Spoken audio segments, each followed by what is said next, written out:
성경이 말하는 영적 세계는 하나님과 사탄, 선과 악이 대결하는 세계입니다.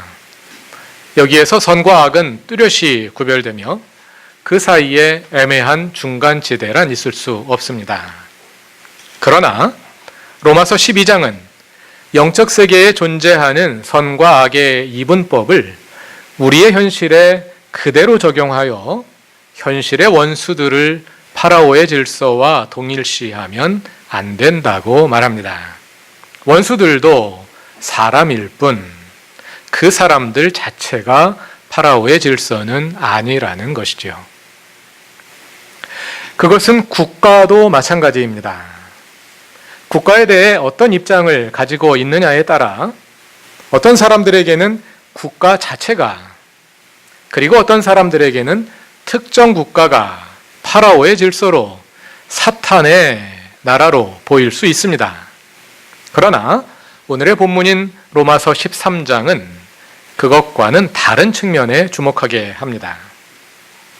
권력의 집합체로서의 국가는 때로 그 권력을 남용함으로써 하나의 괴물로, 리워야단으로 전락하기도 하지만 국가는 본래 하나님께서 그분의 선하신 뜻을 이루시기 위해 사용하는 도구 가운데 하나이기도 하다는 것입니다. 성경의 많은 본문들 가운데서 특별히 사람들에게 더 사랑받는 구절들이 있습니다. 위기 가운데 힘과 위로가 되어주는 구절들이나 갈 길을 잃었을 때 이정표가 되어주는 말씀들, 또는 기독교 신앙의 진리를 더 뚜렷하게 가르쳐주는 말씀들이 더 자주 읽히고 여러 사람들에게 인용되곤 하지요. 그런가 하면 사람들에 따라 선호가 갈리는 구절들도 있습니다. 어떤 사람들은 좋아하지만 어떤 사람들은 그 구절들을 좋아하지 않는 것인데요. 그 가운데 대표적인 것이 바로 오늘 함께 읽으신 로마서 13장이 아닌가 합니다. 본문은 위에 있는 권세들에게 복종하라고 말합니다. 그래서 어떤 사람들은 이 구절에 근거해서 기존의 위계 질서를 정당화하려 하고요. 반면에 자신이 경험하고 있는 위계 질서가 부당하다고 생각하며 이 말씀을 불편하게 여기는 사람들도 있습니다. 그런데 양편의 사람들이 대개 공통적으로 오해하고 있는 점이 하나 있는데요. 그것은 로마서 13장이 권력자들, 즉 통치자들에게 무조건 순종할 것을 요구한다고 보는 것입니다. 그렇지 않습니다.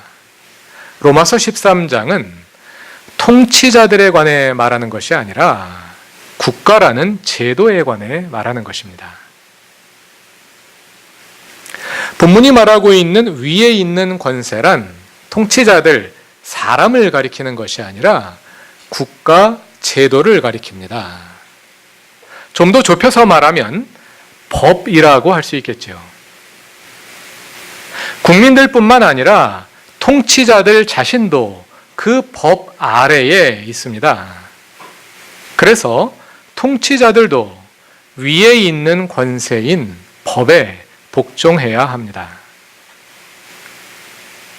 본문 3절과 4절은 치안관들과 권세를 행하는 사람들에 관해 말합니다. 그래서 얼핏 보기에 로마서 13장은 사람들에게 복종하기를 요구하는구나 하고 읽을 수 있습니다. 그러나 그것은 3절과 4절은 법에 따라 부여된 통치자들의 역할을 서술하는 것입니다. 따라서 3, 4절의 말씀은 통치자들의 통치 행위에 순종해야 할 이유를 보여주는 것이기도 하지만 동시에 통치자들 자신을 평가하고 심판할 근거를 제시하는 것이기도 합니다. 물론 법에 대한 순종은 통치자들에 대한 순종으로 나타날 것입니다. 통치자들이 법을 집행하니까요. 그러나 그 통치자들마저도 법의 권위 아래에 있는 것이고 결국은 그 법에 따라 심판을 받게 될 것입니다. 이와 함께 많은 사람들이 로마서 13장에 대해서 가지고 있는 또 다른 오해가 있는데요. 그것은 바울이 친로마적인 생각을 가지고 로마 제국의 질서에 무조건 순응할 것을 요구하고 있다고 이해하는 것입니다. 그러나 그렇게 이해하게 되면 로마서 13장은 바울이 다른 곳에서 말한 내용과 모순을 일으키게 됩니다. 바울은 로마 제국을 옹호하는 사람이 아니기 때문입니다. 다 같이 데살로니가전서 5장 3절을 찾아봅시다.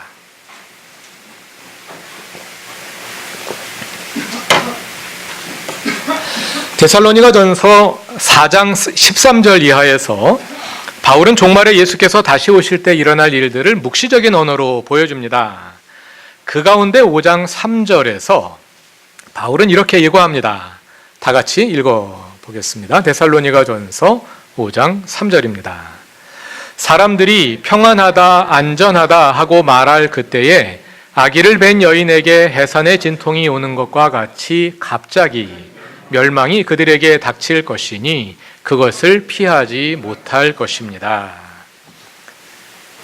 여기에서 바울은 종말에 심판당할 사람들의 모습을 서술하는데요. 재미있는 것은 그 사람들이 평안하다, 안전하다 하고 말한다는 것입니다. 그런데 아기를 뵌 여인에게 해산의 진통이 갑자기 오는 것과 같이 갑자기 멸망이 그들에게 닥친다는 것인데요. 여기에서 평안하다, 안전하다로 번역된 헬라어는 에이레네와 아스팔레이아라는 두 개의 명사입니다. 직역하면 평화와 안전입니다. 데살로니가전서 5장 3절에서 평화와 안전을 말하는 그 사람들, 그래서 종말 심판의 대표적인 타겟이 될 그 사람들이 누구일까요? 한 가지 해석은 이 구절을 구약 성경에 나오는 거짓 예언자들과 연결하는 것입니다. 예레미야서 6장 13절이나 에스겔서 11장 10절에서 그 사례를 찾을 수 있는데요. 온 백성이 고통에 빠져 있는데 거짓 예언자들은 평화, 샬롬. 온 백성이 고통에 빠져 있는데 괜찮다, 평화롭다 하고 거짓 예언자들이 외친다는 것입니다. 그러나 예언서의 그 구절들에 평화라는 말은 나오지만 안전이라는 말은 나오지 않습니다. 구약 성경의 다른 곳 어디에서도 예언자들이 안전이라고 외쳤다는 기록은 없습니다. 그리고 바울은 지금 종말 심판에 관해 말하며 한 부류의 사람들을 그 심판받을 자들의 대표로 서술하고 있는데요. 거짓 예언자들이 심판받을 자들의 대표라는 것도 좀 어색하지요. 물론 거짓 예언자들도 심판의 대상이 되겠습니다만 종말에 심판받을 모든 자들의 대표가 바로 거짓 예언자들이다. 이렇게 말하는 것은 성경의 다른 곳의 내용들과 일치하지 않는 것입니다. 그러므로 데살로니가전서 5장 3절이 말하는 그 종말 심판의 주 타겟이 거짓 예언자들을 가리킨다. 이렇게 보기는 어렵습니다. 그럼 평화, 안전을 외치는 사람들은 누구였을까요? 데살로니가 교회는 마케도니아 지방에 위치한 이방인들의 교회였습니다. 그러므로 이 구절의 의미도 그 이방인들의 맥락에서 이해하는 것이 더 적절할 것입니다. 그 맥락에서 찾아볼 때 평화와 안전이란 그 당시 로마 제국이 내세우던 선전 구호였습니다. 평화와 안전, 로마의 언어인 라틴어로는 팍스와 세쿠리타스입니다. 로마 제국이 스스로 평화를 선전했다는 것은 잘 알려져 있지요. 주전 27년 시저 아우구스투스로부터 시작하여 약 200년간 이어진 로마 제국의 전성기를 가리켜 팍스 로마나, 로마의 평화라 부르는데요. 그 당시 주조된 동전들을 보면 팍스와 세쿠리타스, 평화와 안전이라는 단어가 자주 등장하는 것을 볼 수 있습니다. 로마 제국의 지배로 인해 온 세상이 평화롭고 안전하게 되었다는 정치 선전을 담고 있는 문구들입니다. 다음은 구글에서 찾은 이미지들입니다. 여러분들도 그 구글 창에 팍스 또는 세쿠리타스라고 입력하면 많이 찾아보실 수 있는데요. 그 가운데 비교적 선명하게 보이는 것들을 몇 개 골라보았습니다. 팍스, 즉 평화가 새겨진 동전들을 찾아보면 팍스 아우구스티, 글자를 왼쪽 아래에서부터 시계 방향으로 보시면 PAX 그리고 AUGUSTI라고 쓰여진 게 보이시죠? 팍스 아우구스티, 아우구스투스의 평화, 이런 뜻입니다. 이런 문구가 동전들에 많이 자주 등장합니다. 시저 아우구스투스로부터 시작된 팍스 로마나를 선전하는 것입니다. 로마가 지배하니 온 세상이 평화롭게 되었다 하고 선전하는 것이죠. 둘째는 아우구스티를 줄여서 AUG, 보시면 PAX, AUG 이렇게 되어 있죠. 팍스 아우구스티를 줄여서 그냥 아우구, 여기까지만 표시한 것입니다. 또 그 다음 셋째 동전을 보시면 팍스하고 아우구스트 여기까지만 적어 놓았습니다. 또 넘겨주시고요. 그런가 하면 넷째 동전처럼 다음 동전 안 넘어가는 거죠.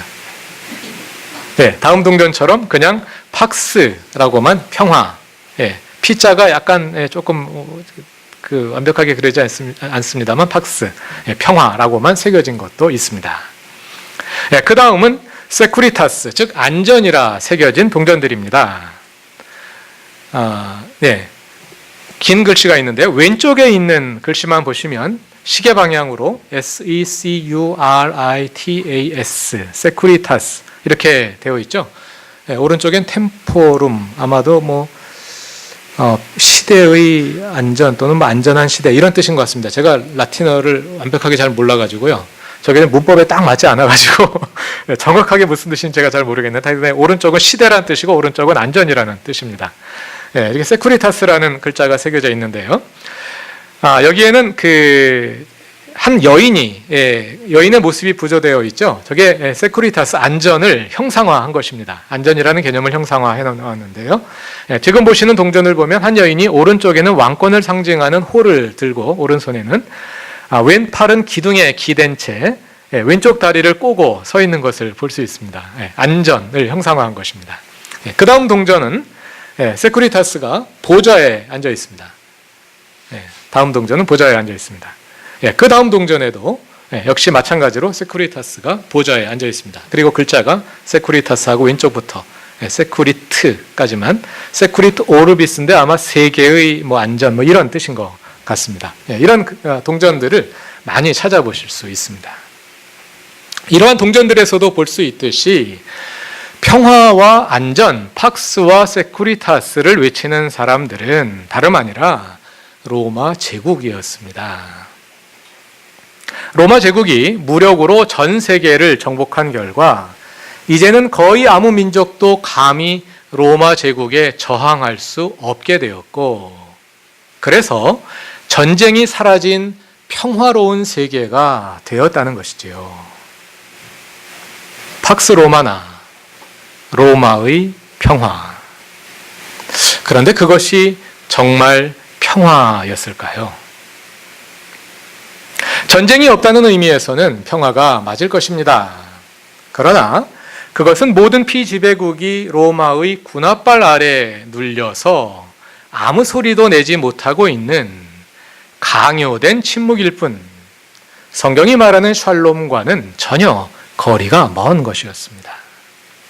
왜냐하면 성경이 말하는 평화, 샬롬이란 모든 피조 세계가 제자리에 놓여 자유를 누리며 서로 간에 온전한 관계를 이루고 있는 상태를 가리키는 말이기 때문입니다. 팍스 아우구스투스의 로마 제국으로 인해 온 세계가 평화롭게 되었다는 로마의 선전을 들으며 그 피지배국의 백성들은 어떤 마음이었을까요? 그 시대에도 유대인들은 서로 만날 때마다 서로를 향해 샬롬 하고 인사를 했습니다. 그것은 그들이 지금 평화를 누리고 있다는 뜻이 아니었습니다. 그와 정반대로 그것은 하나님께서 이 고난의 시기를 끝내시고 그들에게 평화를 가져다 주시기를 바라는 간절한 호소였습니다. 샬롬, 로마 제국의 지배 아래 신음하는 이 질고를 부수고 하나님께서 우리에게 진정한 평화를 가져다 주시길 하고 말입니다. 데살로니가전서 5장 3절은 그러한 맥락에서 나온 말씀입니다. 다시 한번 읽어보겠습니다. 사람들이 평안하다, 안전하다 하고 말할 그때에 아기를 뵌 여인에게 해산의 진통이 오는 것과 같이 갑자기 멸망이 그들에게 닥칠 것이니 그것을 피하지 못할 것이다. 왜 멸망이 로마 제국에게 찾아올까요? 종말이란 곧 파라오의 질서의 종말이기 때문입니다. 로마 제국은 신약성서 시대 세계 전체를, 그 사람들이 알고 있었던 전 세계를 다스리는 2세대, 곧 파라오의 질서를 대변하는 나라였기 때문입니다. 그래서 당연히 종말은 그 2세대의 통치자들, 곧 로마 제국의 멸망으로 나타나는 것입니다. 그것은 우리가 몇 년 전 전교인 수양회에서 요한계시록을 함께 읽으며 확인한 바와 같습니다. 로마 제국은 신약성서 시대 파라오의 질서를 대변하는 현실 통치자들로서 그 제국은 하나님께서 역사에 개입하심으로써 결국 종말을 맞이하게 될 것입니다. 이것이 그 당시 로마 제국을 바라보는 바울과 그리스도인들의 생각이었습니다. 그러므로 바울이 로마서 13장에서 로마를 하나님이 세우신 제국으로 무조건 정당화한다든지 그리스도인들에게 로마 제국에 대한 무조건적인 충성을 요구한다든지 한다고 보기는 어려운 것이지요. 이런 점을 염두에 두고 그 맥락에서 로마서 13장을 읽어야 합니다. 그럼 로마서 13장에서 바울은 무엇을 말하는 걸까요? 로마서 13장 1절부터 7절 오늘의 본문을 자세히 읽어보시기 바랍니다. 본문을 보시면 여기에 국가의 부정적 측면은 전혀 서술되어 있지 않음을 보실 것입니다.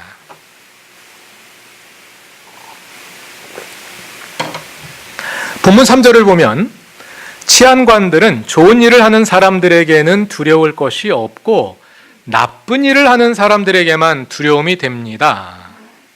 실제로도 그런가요? 본문 4절을 봅시다.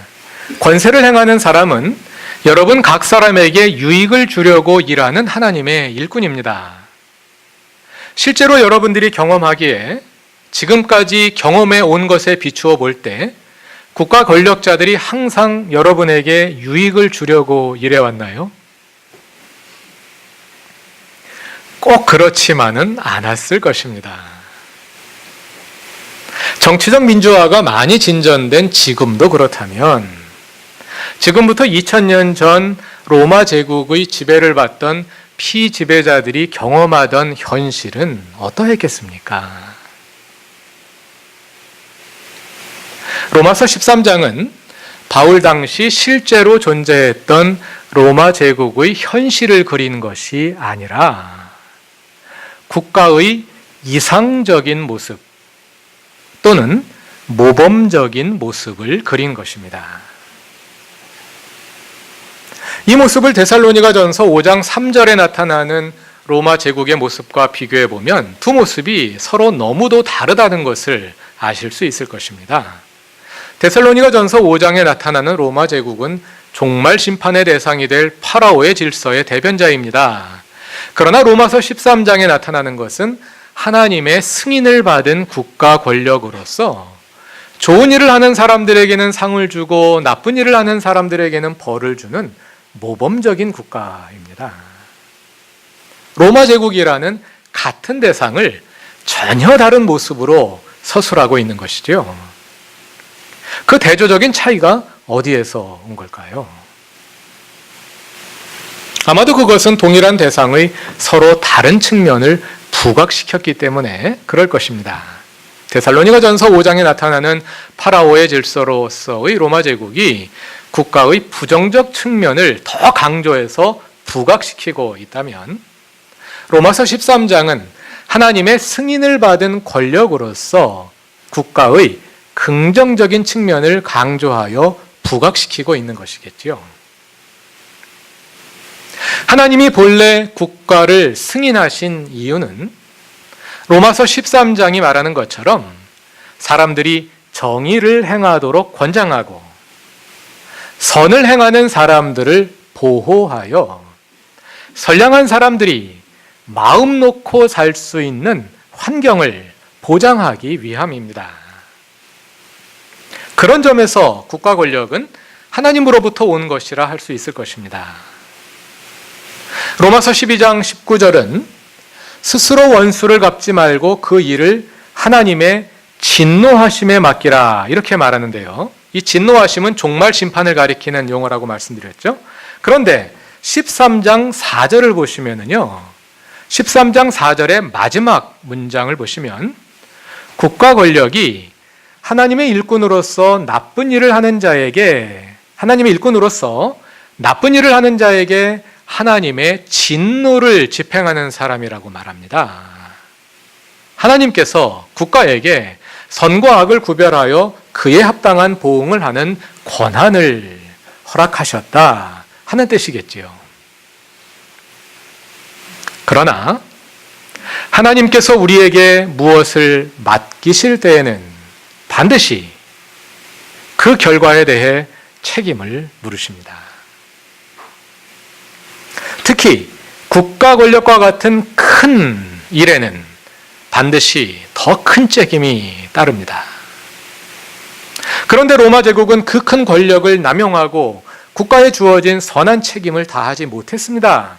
그러므로 종말의 심판은 가장 먼저 로마 제국을 향하게 될 것입니다. 로마서 13장을 마무리하는 11절부터 14절을 보면 종말이 가까웠다고 말하지 않습니까? 그 종말의 모습은 우리가 앞에 살펴본 데살로니가전서 5장에 좀 더 상세하게 서술되어 있지요. 하나님이 국가라는 제도를 세우시고 국가에 엄청난 권한을 주셨는데 로마가 그 권한을 남용하여 오히려 파라오의 질서의 대변자가 되었습니다. 거기에는 반드시 보응이 있다는 것입니다. 그러한 암시가 로마서 13장에 이미 들어있는 것입니다.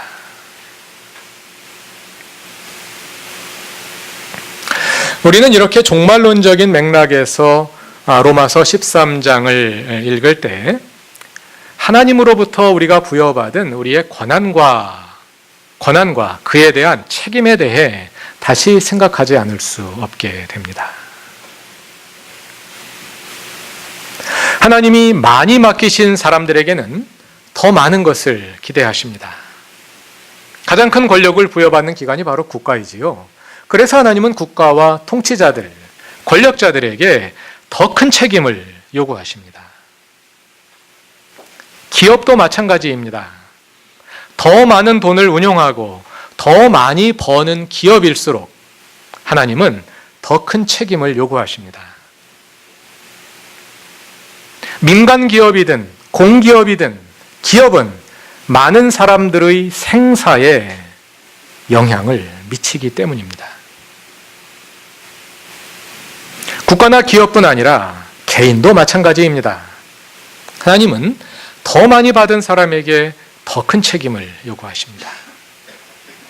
그것이 돈이 되었든 권력이 되었든 명예가 되었든 지위가 되었든 아니면 미모이든 학식이든 가정 배경이든 경험이든 인간 관계든 아니면 어떤 유형의 특권이든 더 많이 가지고 있다는 것은 더 큰 책임을 가지고 있음을 의미합니다. 그런 점에서 우리는 먼저 내가 가지고 있는 것을 잘 분별해낼 줄 알아야 합니다. 많은 사람들이 가진 것에 대한 책임을 제대로 감당하지 못하는 이유는 내가 너무 조금 가지고 있다고 생각하기 때문입니다. 우리 모두는 다 내가 너무 조금 가지고 있다고 생각하지요.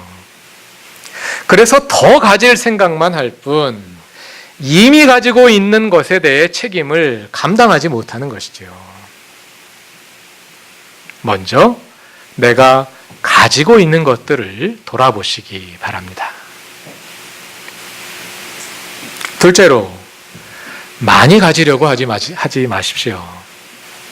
많이 가질수록 더 큰 책임이 따릅니다. 우리가 이미 가지고 있는 것들을 바로 인식할 때 우리는 이미 너무나도 큰 책임을 가지고 있다는 것을 깨닫게 될 것입니다. 더 가지려 하지 마시고 이미 받은 사명을 어떻게 감당할지를 고민하시기 바랍니다. 그리고 가진 것을 자랑하지 마십시오. 그것은 스스로에게 더 큰 멍해를 지우는 것입니다. 우리는 모두 주님 다시 오시는 날 종말 심판의 자리에서 그 모든 책임을 다 했는지 하나님께 아뢰게 될 것입니다. 그래서 우리는 우리가 받은 것들을 돌아보며 무거운 책임의식을 가지고 두려움과 떨림으로 우리의 구원을 이루어 나가야 하는 것입니다. 그것을 내다보며 우리는 하나님의 뜻과 파라오의 질서를 바로 분별하기 위해 더욱 힘써야 할 것입니다. 왜냐하면 그 분별이 바로 하나님의 주 되심을 이루는 첫걸음이기 때문입니다. 하나님께서 사랑하시는 그루터기 교회의 모든 교우들에게 계시의 지혜를 주셔서 하나님의 뜻을 바로 알고 또 이 세상에서 작동하고 있는 파라오의 질서를 분명히 식별하여 하나님 나라의 일꾼으로서 그 사명을 잘 감당하게 하시길 바랍니다. 다 같이 기도드리겠습니다.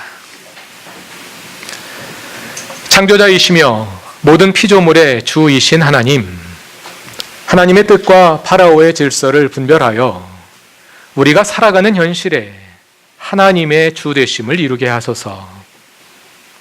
한편으로는 어린아이와 같은 단순함으로 비둘기 같은 순결함으로 주님을 전폭적으로 신뢰하며 주님께 모든 것을 내어 맡기게 하시되 다른 한편으로는 뱀과 같은 지혜로 냉철한 지성으로 파라오의 질서를 세밀하게 분별하게 하소서.